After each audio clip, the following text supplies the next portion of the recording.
लगवला से हीरो न कहइबे मामा।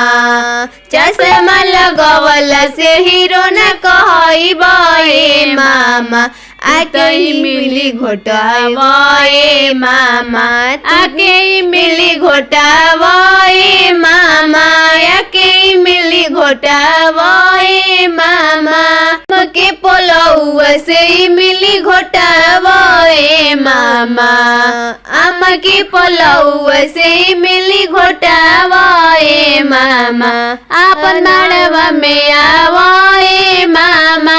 आके मिली घोटावे मामा। हमरा माड़वा में आवे मामा। आके मिली घोटावे मामा। पहिले तो कहत रह सड़िया लियाइबे मामा। आके कुछ न लियाइले मामा। आज खाली हाथे अइले मामा। आज खाली हाथे अइले मामा। अपन मुहावा लजइले मामा। अपन मुहा लजइले मामा। पहिले तो कहत रह लोटावा लियाइबे मामा। पहिले तो कहत रह रुपया लुटाइबे मामा। अब खालू न कइले मामा। अब मुँह लटकइले मामा।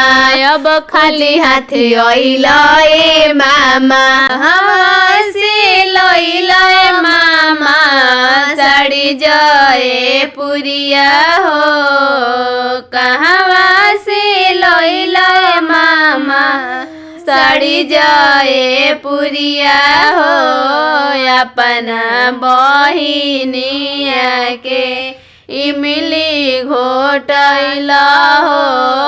अपना बहिनिया के इमली घोटैला हो। कहाँ बाड़ी कवन बहिनी भैया देख अइले हो। मिली घोटावे खातिर सड़िया ले अइले हो।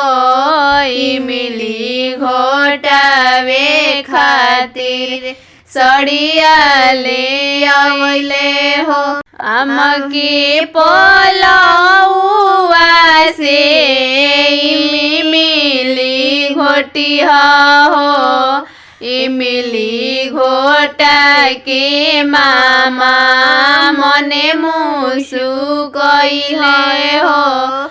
इमली घोटा के मामा मने मुसु कइले हो। कहवा से लइले मामा। जयपुरी साड़ी हो। अपना बहिनिया के मिली घोटैला हो। अपना बहिनिया के मिली घोटैला हो।